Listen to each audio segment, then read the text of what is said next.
हमारी दुनिया रहस्यमयी चीजों से भरी हुई है जिसके बारे में आप और हम अंदाजा भी नहीं लगा सकते। इतना तो तय है कि हम इस धरती की पहली सिविलाइजेशन नहीं है, क्योंकि हमसे पहले भी बहुत लोग और जीव जंतु हमारी धरती पर रह चुके हैं। इसीलिए दुनिया भर के वैज्ञानिक हमेशा ही किसी न किसी चीज की खोज में लगे रहते हैं जिससे हजारों और करोड़ों साल पहले की धरती के रहस्य से पर्दा उठ सके।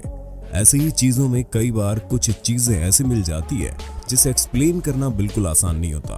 तो चलिए आज हम आपको दिखाते हैं कुछ ऐसी ही चीजें जिनका राज सदियों तक जमीन में दफन रहा। नए व्यूअर्स जल्दी से सब्सक्राइब तो कर लो और बगल की घंटी दबाकर ऑल पर क्लिक कर देना। मिस्र के काहिरा से दक्षिण पश्चिम में लगभग 150 किलोमीटर दूर स्थित है वादी अल हितन यानी वैली ऑफ व्हेल्स, जो एक पुरातात्विक स्थल है और इसे यूनेस्को द्वारा जुलाई 2005 में विश्व धरोहर स्थल घोषित किया जा चुका है। अब आप सोच रहे होंगे कि यहाँ ऐसा क्या है। जब सहारा रेगिस्तान की रेत हवा के साथ हटती गई तो रेगिस्तान के गर्भ में नीचे कुछ ऐसी चीज निकलकर सामने आए जिसकी कल्पना किसी ने भी नहीं की थी। दरअसल इस रेगिस्तान के नीचे कई सौ व्हेल के जीवाश्म मिले। पहली चौंकाने वाली बात यह थी कि रेगिस्तान में समुद्री जीव की हड्डियां मिलना, यानी ये रेगिस्तान पहले कभी विशाल समुद्र था। लेकिन जब इनकी स्टडी की गई तो दूसरी चौंकाने वाली बात ये सामने आई कि ये हड्डियां कम से कम 40 मिलियन साल पहले की है और एक 65 फुट लंबा व्हेल का जीवाश्म ऐसा भी मिला जिसके पैर भी थे। यानी कि व्हेल से आज की व्हेल्स की प्रागैतिहासिक पूर्वज थी। यानी इसने इस रहस्य से पर्दा उठा दिया कि व्हेल का विकास कैसे हुआ और कैसे पैर वाले स्तनपायी जीव बाद में समुद्री व्हेल में विकसित हुए। यानी आज की डॉल्फिन व्हेल पहले कभी जमीन पर चलने वाली जीव हुआ करती थी। यहाँ मिलने वाले जीवाश्म की हालत भी दुनिया में मिले अन्य जीवाश्म से काफी अच्छी रहती है। यहाँ सिर्फ व्हेल के ही नहीं बल्कि अन्य प्रारंभिक जानवर जैसे कि मगरमच्छ और कछुए के जीवाश्म भी पाए जाते हैं। सबसे पहली बार यहाँ साल 1902 में व्हेल का जीवाश्म पाया गया था। सन 1968 में अमेरिकन साइंटिस्ट को डेल्टा यूटा से 43 मील की दूरी पर ट्राइलोबाइट के ऐसे जीवाश्म मिले जिसने दुनिया भर के साइंटिस्ट को हैरत में डाल दिया। ट्राइलोबाइट विलुप्त प्राणियों की एक श्रेणी है जो समुद्री ऑर्थोपोड जैसे केकड़े और श्रिम्प से संबंधित थे और करीब 260 से 600 मिलियन साल पहले मौजूद थे। ट्राइलोबाइट जीवाश्म ने साइंटिस्ट को इसलिए हैरत में डाला क्योंकि उसके ऊपर इंसानों के बूट के निशान मिले। इस बूट का साइज करीबन अमेरिकी जूतों के 13 नंबर का था।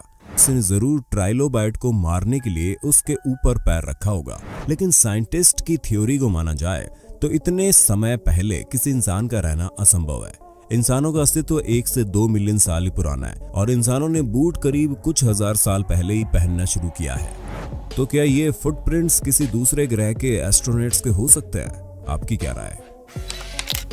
साल 2004 से ही इंटरनेट पर ऐसी ढेरों फोटोज वायरल होती आई जिसमें लोगों को विशालकाय इंसान के कंकाल को जमीन से निकालते हुए दिखाया गया, लेकिन उसमें से लगभग सभी फेक निकली। लेकिन मूल अमेरिकी जनजातियों के अनुसार बहुत पहले कुछ मनुष्यों की रेस ऐसी थी जो आम आदमियों की तुलना में बहुत लंबे और मजबूत थे। ऐसा कहा जाता है कि नेवाडा में लाल बाल वाले 12 फीट लंबे इंसान रहा करते थे।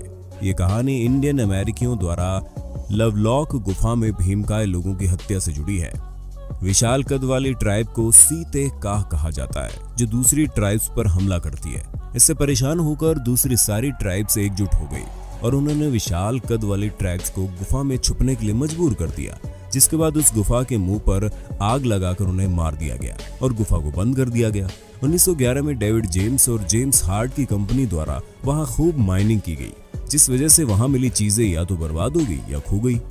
लेकिन 1912 और 1924 में कैलिफोर्निया विश्वविद्यालय द्वारा वहां खोज की गई और वहां से हजारों आर्टिफैक्ट्स बरामद किए गए, जिनमें कुछ बेहद चौंकाने वाले थे।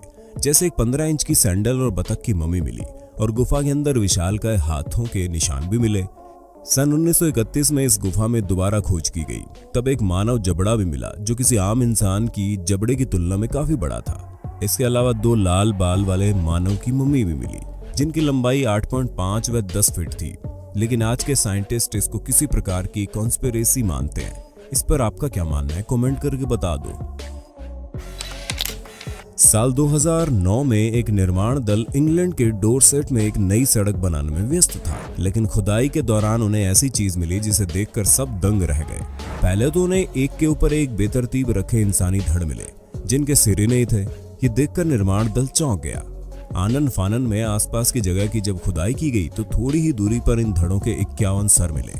अब बारी थी वैज्ञानिकों की पता लगाने की आखिर कौन थे ये, इनके सर ऐसे काट कर क्यों अलग कर दिए गए। जब कार्बन डेटिंग की गई तो मालूम पड़ा ये सारी हड्डियां मर्दों की 930 से 1030 एडी के आसपास की थी। ये वो समय था जब अंग्रेज और वाइकिंग आक्रमणकारियों के बीच अक्सर लड़ाई होती थी, जिसमें अंग्रेज अक्सर हार जाते थे। लेकिन ये वाइकिंग्स थे या अंग्रेज ये पता नहीं चल पाया। यूके की NERC आइसोटोप जियोसाइंस लेबोरेटरी के जैन इवांस के नेतृत्व में किए गए नए अध्ययन में इनमें से 10 सिर के दांतों में टेलटेल केमिकल मार्कर यानी आइसोटोप की जांच की गई, जो किसी भी व्यक्ति की भौगोलिक उत्पत्ति की जानकारी दे सकता है। इवांस ने बताया कि ब्रिटेन की तुलना में बहुत अधिक ठंडे क्षेत्रों के रहने वाले थे, यानी ये ब्रिटिश नहीं थे लेकिन नॉर्वे और स्वीडन के वाइकिंग्स थे, जिन्हें शायद बंदी बनाकर यहां मार दिया गया हो। इसके अलावा ये सब नग्न अवस्था में ही मारे गए, क्योंकि किसी भी प्रकार के कपड़े का कोई नामो निशान नहीं मिला और आसपास ना ही इनके हथियार यानी कि युद्ध के दौरान नहीं मारे गए। हड्डियों की और जांच पर मालूम चला कि ये सारे स्वस्थ और बेहद मजबूत कदकाठी वाले योद्धा थे। इनकी हड्डियों में ये तीरों और तलवार के गहरे कट भी मिले, लेकिन ये आज भी रहस्य बना हुआ है कि हमेशा जीतने वाले मजबूत वाइकिंग्स अंग्रेजों की पकड़ में कैसे आए या उन्होंने आत्मसमर्पण क्यों किया होगा। इस पर आपका क्या मानना है? साल 2018 में किसान जेम्स ब्रिसल और उनके पड़ोसी चेल्सी मिशिगन अपने गेहूं के खेत में एक ड्रेनेज पाइप लगाने के लिए खुदाई कर रहे थे। तभी 8 फुट की गहराई पर उनकी मशीन अटक गई। पहले तो उन्होंने सोचा शायद नीचे कोई पत्थर है, इसलिए मशीन की खुदाई में परेशानी हो रही है, लेकिन जल्दी उन्हें एहसास हो गया कि वो कुछ ऐसी चीज है जिसकी कल्पना उन्होंने सपने में भी नहीं की होगी। दरअसल वो एक 3 फुट की विशाल हड्डी थी। ये मानते हुए कि ये अजीब वस्तु एक डायनासोर की हड्डी हो सकती है, किसान ने 10 मील की दूरी पर स्थित university of Michigan museum of paleontology से संपर्क किया। विशेषज्ञों ने आकर जब खुदाई की तो वे दंग रह गए। दरअसल वो था हिमयुग के विशाल हाथी यानी वुली मैमथ का सिर। मैमथ लगभग 11,700 साल पहले अपने लापता होने तक उत्तरी अमेरिका में घूमते थे और पहले से ही मिशिगन में बड़े पैमाने पर प्रागैतिहासिक जानवरों में से केवल 30 के अवशेष पाए गए हैं। विशेषज्ञों ने यह कहा कि ये हड्डियां एक वयस्क पुरुष की हैं, जो 11,700 और 15,000 साल पहले के बीच में यहाँ रहते थे और मरने के समय इनकी उम्र 40 की रही होगी। बाद में से यूनिवर्सिटी ऑफ मिशिगन म्यूजियम में आम आदमियों के देखने के लिए प्रदर्शनी में लगा दिया गया। दिसंबर 2015 अर्जेंटीना में किसान जोस एंटोनियो ताजी हवा लेने के लिए घर से निकले, लेकिन एक स्थानीय खेत के पास पहुंचने पर एक नदी के किनारे इन्होंने कुछ ऐसा देखा जो हकीकत से परे था। दरअसल नदी के कटाव से वहां एक छेद हो गया था और उसमें उन्हें काफी विशाल और गोलाकार चीज दिखी। जब उन्होंने वहां खुदाई की तो वो अंडाकार चीज और उभरती चली गई। विशेषज्ञों के मुताबिक ये 3 फुट लंबी चीज एक प्रागैतिहासिक आर्मडिलो का खोल था, जो आज के मुकाबले काफी विशाल होते थे और 20,000 साल पहले इस धरती पर विचरण करते थे। ये खोज दुर्लभ साबित हुई, लेकिन फिर से अर्जेंटीना में इसी साल 2020 में गाय चराने के दौरान एक किसान को ऐसा कब्रिस्तान मिला जिसमें वॉक्सवैगन बीटल कार के आकार के 1-2 नहीं बल्कि 4 आर्मडिलो के जीवाश्म मिले। एक सूखे हुए नदी के किनारे अवशेष मिले थे। पहली बार केवल 2 को देखा गया, लेकिन खुदाई करने पर 2 और पाए गए। विशेषज्ञों के मुताबिक पहली बार हुआ जब एक ही साइट पर इस तरह के 4 जानवर पाए गए हों। इंटरनेट पर एक वीडियो काफी समय तक वायरल रही, जिसमें एक छोटे आकार के एलियन को स्पेस सूट पहने एक बॉक्स के अंदर रखे देखा जा सकता है और बताया गया कि यह बॉक्स सार्जेंट लेन मैक को मिला था। बॉक्स पर चिपके टॉप सीक्रेट लेटर के अनुसार 1948 में अमेरिकी वायुसेना द्वारा एक छोटे आकार के यूएफओ को मार गिराया गया, जो क्लार्क्सविले केंटकी के पास जाकर दुर्घटनाग्रस्त हो गया। उसके मलबे इकट्ठा करके 86 बॉक्स में राइट पैटरसन एयरफोर्स बेस की गुप्त शाखा में प्रोजेक्ट साइन करने के तहत जमा कर दिया गया।